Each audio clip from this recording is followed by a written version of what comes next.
Ronaldo যাবার পরে বদলে গেছে সৌদি ফুটবলের পুরো চিত্র।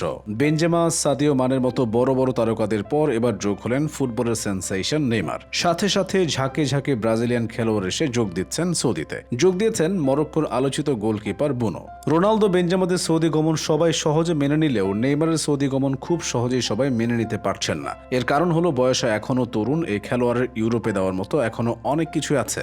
মেসি, রোনালদো মানের তারকা হয়েও তার অর্জনের খাতা প্রায় শূন্য। মেসি, রোনালদোরা যেখানে ব্যক্তিগত সকল অর্জন নিজেদের নামের পাশে লিখিয়ে ইউরোপকে বিদায় জানিয়েছেন, সেখানে নেইমার তার ক্যারিয়ারের এমন সময়ে এমন একটি সিদ্ধান্ত নেওয়া দেখে অনেকেই হতবাক। কিন্তু কেন নেইমার এমন সিদ্ধান্ত নিলেন? যে লিগ নিয়ে ফুটবল প্রেমীদের কোনো আগ্রহ এতদিন ছিল না। নেইমারের এই বিস্ময়কর সিদ্ধান্তের পেছনে কারণ রয়েছে দুটো। প্রথমত, ক্রিস্টিয়ানো রোনালদো প্রথমে এসে অন্য তারকাদের সৌদিতে আসার পথটা খুলে দিয়েছেন।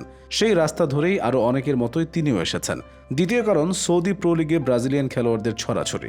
সেসব স্বদেশি ফুটবলারদের কথায় অনুপ্রাণিত হয়ে ফুটবলের অনুর্বর ভূমি সৌদিতে নাম লিখিয়েছেন নেইমার। 2022 কাতার বিশ্বকাপে যেসব দল ও খেলোয়াড়দের নিয়ে খুব আলাদাভাবে আলোচনা হয়েছে, তাদের মধ্যে মরক্কো ও তাদের গোলকিপার বুনো অন্যতম। সেই বুনো এবার 3 বছরের চুক্তিতে এসে যোগ দিয়েছেন নেইমারের ক্লাব আল হিলালে। বর্তমান সময়ের অন্যতম সেরা তারকা নেইমারকে দলে ফেরানোর পর সৌদি প্রো লিগের ক্লাব আল হিলাল তাদের শক্তি বাড়াতে এবার আরও এক তারকাকে দলে টেনেছে সৌদি ক্লাবটি। কাতার বিশ্বকাপে মরক্কোর হয়ে নজরকাড়া পারফর্ম করা গোলরক্ষক ইয়াসিন বোনোকে দলে ভিড়িয়েছেন তারা। নিজেদের ওয়েবসাইটে এক সংবাদ বিজ্ঞপ্তির মাধ্যমে বোনোকে দলে নেওয়ার বিষয়টি নিশ্চিত করেছে আল হিলাল। 3 বছরের জন্য চুক্তিতে সেভিয়া থেকে সৌদি ক্লাবটিতে যোগ দিয়েছেন বোনো। তবে ট্রান্সফার ফি সম্পর্কে কিছু জানায়নি ক্লাবটি। ফুটবলের দেশ ব্রাজিলের ফুটবলাররা আসলে বিশ্বের সব দেশের লিগেই ছড়িয়ে আছে। বাংলাদেশেরও বিভিন্ন ক্লাবের হয়ে খেলছেন বেশ কয়েকজন ব্রাজিলিয়ান ফুটবলার। তবে সৌদি প্রো লিগে ব্রাজিলিয়ান ফুটবলারদের সংখ্যাটা চমকে ওঠার মতোই। সংখ্যাটা শুনে মনে হতেই পারে সৌদি প্রো লিগ যেন ব্রাজিলিয়ানদেরও লিগ। গণমাধ্যম সূত্রে জানা যাচ্ছে, সৌদি প্রো লিগের 18 দলের মধ্যে 15টি দলই আছেন ব্রাজিলিয়ান খেলোয়াড়। নেইমারকে নিয়ে সব মিলে সৌদি প্রো লিগে ব্রাজিলিয়ান ফুটবলারদের সংখ্যাটা এখন 28-এ পৌঁছেছে।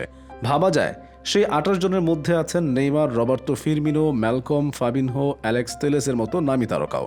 সবচেয়ে বেশি 4 জন ব্রাজিলিয়ান আছেন আল ইত্তিহাদে, 3 জন করে আছেন আল হিলাল, আল হাজেম এবং আল তাউনে। 2 জন করে আছেন 4টি ক্লাবে, 7টি ক্লাবে আছেন 1 জন করে। আল হিলালে নেইমার, ম্যালকম এবং মাইকেল। আল ইত্তিহাদে ফাবিনহো, ইগর, মার্সেলো গ্রোহে এবং রোমারিনহো।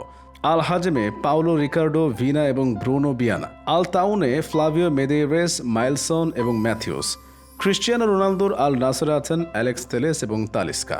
আল আহলিতে ফিরমিনো এবং রজার ইভানেস। আল ইত্তিফাকে ভিতিনহো এবং পাওলো ভিক্টর। আল শাহাবে ইগোর সান্তোস এবং কার্লোস জুনিয়র। এছাড়া আল ফাইহাতে রিকার্ডো রয়েলে, আল উক্সডেতে পাওলো ভিটর, আল ফাতাহে পেট্রোস, আল রায়েদে পাবলো সান্তোস, আল খালিজে ফাবিও মার্টিনেজ, আল তায়ে ভিক্টর ব্রাগা এবং আল ওহদাতে আনসেলমো। তবে এত তারকার মধ্যেও ব্রাজিল ভক্তরা নেইমারকে নিয়ে আলাদা স্বপ্ন দেখেন। তার কারণ হলো তিনি যে ব্রাজিলের প্রাণ ভোমরা। আশা করা যায় ইউরোপ অধ্যায় শেষ হলেও সৌদিতে তিনি নিজেকে মানিয়ে নিতে পারবেন এবং এখান থেকে তিনি ভালো কিছু একটা করে নিজের দলকে 2026 বিশ্বকাপ জেতাতে বিরাট ভূমিকা পালন করবেন।